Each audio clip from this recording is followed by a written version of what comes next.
Ini pertanyaan yang sama dengan yang terakhir. Dr. Campbell telah sepakat dengan Dr. Knight bahwa kesalahan yang beliau tunjukkan tidaklah salah, dan beliau tidak menjawabnya. Jadi apakah ini berarti bahwa Dr. Campbell setuju bahwa Injil mempunyai kesalahan? Jadi Injil ini bukan firman Tuhan? Ada beberapa hal dalam Injil yang tidak dapat saya jelaskan, yang saya tidak punya jawabannya untuk sekarang ini. Dan saya berkeinginan untuk menunggu sampai saya menemukan jawabannya. Ada banyak tempat di mana hal-hal yang berkaitan dengan arkeologi harus dibuktikan bahwa Injil adalah benar. Berbicara mengenai kota, dan siapa rajanya, dan hal-hal seperti itu. Dan saya pikir ada bukti yang hebat bahwa Injil adalah valid dalam sejarah yang baik. Terima kasih Dr. Campbell. Pertanyaannya adalah, apakah ada pertentangan matematis dalam Injil? Lalu, apa ini? Injil atau Islam? Maaf, apakah ada pertentangan matematis dalam Islam? Apakah ada lagi? Apa itu Injil atau Islam? Saya tidak tahu. Saya akan jawab itu pasti Injil, karena saya bicara pertentangan.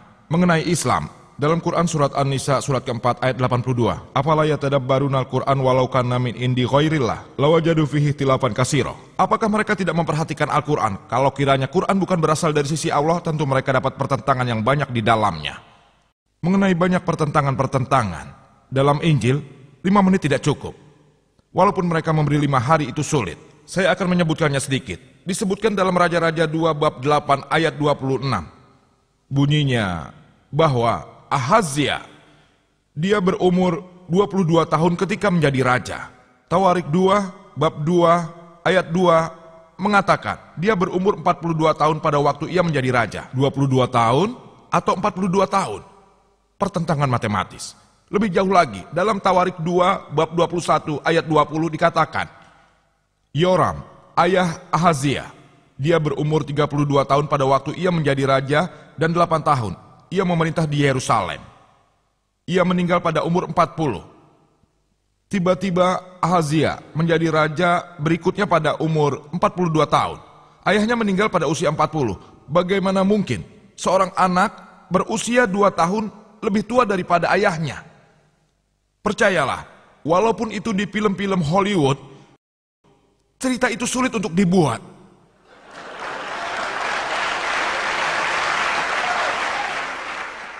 Di film Hollywood, Anda dapat membuat unicorn seperti yang saya sebutkan dalam pembicaraan saya. Anda punya kokrodiasis dalam Injil, kokrodiasis dan naga, serta ular naga. Tapi di Hollywood, Anda tidak bisa membuat cerita seorang anak lebih tua umurnya 2 tahun dari ayahnya. Bahkan tidak ada dalam suatu keajaiban, mustahil. Dalam dunia keajaiban, Anda tidak akan pernah menemui seorang anak yang umurnya 2 tahun lebih tua dari ayahnya sendiri.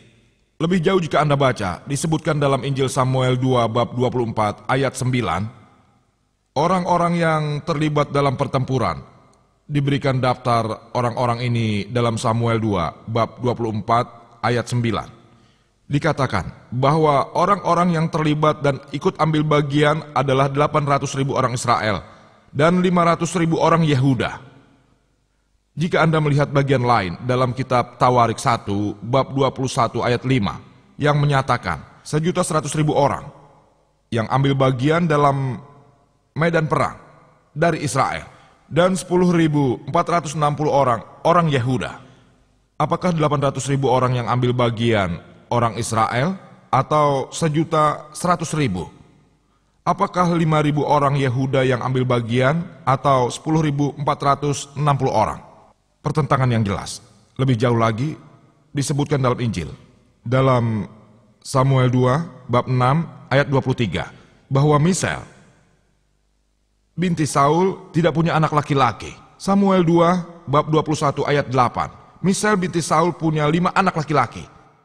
Satu tempat menyatakan tidak ada anak, tak ada anak laki-laki maupun anak perempuan.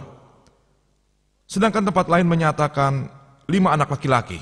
Lebih jauh lagi jika Anda baca dalam Injil Matius bab 1 ayat 16 yang menyatakan silsilah Yesus seperti halnya Lukas bab 3 ayat 23 menyatakan bahwa ayah Yesus yaitu Yusuf, ayahnya adalah Yakub Matius bab 1 ayat 16 dan Lukas bab 3 ayat 23. Ayah Yesus adalah Yusuf, ayahnya adalah Haili. Apakah ayah Yesus Yusuf punya dua orang ayah?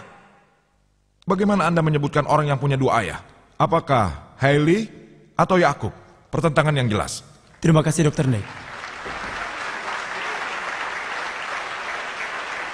Kami mohon Anda semua tinggal sejenak bersama kami selama 2 menit. Kita kedatangan seorang sarjana Islam internasional yang terkenal di sini, yang telah hadir di antara kita, Dr. Jamal Badawi.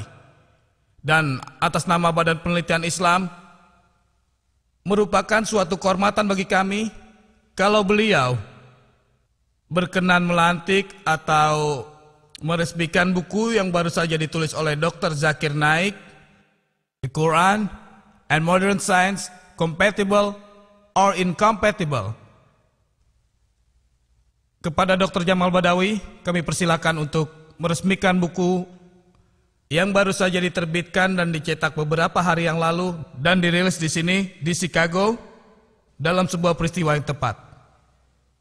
Tidak ada Gunakan yang lebih berharga daripada mempersilahkan Dr. Zakir sebagai bentuk persahabatan untuk menyerahkannya pada Dr. Campbell.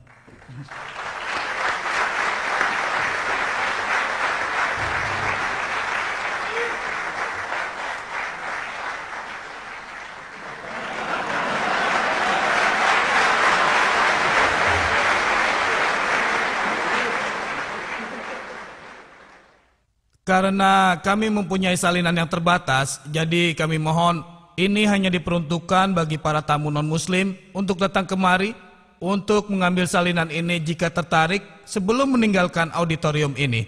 Ini merupakan suatu kehormatan. Perkenankanlah saya memanggil Dr. Sabil Ahmed untuk mengucapkan terima kasih.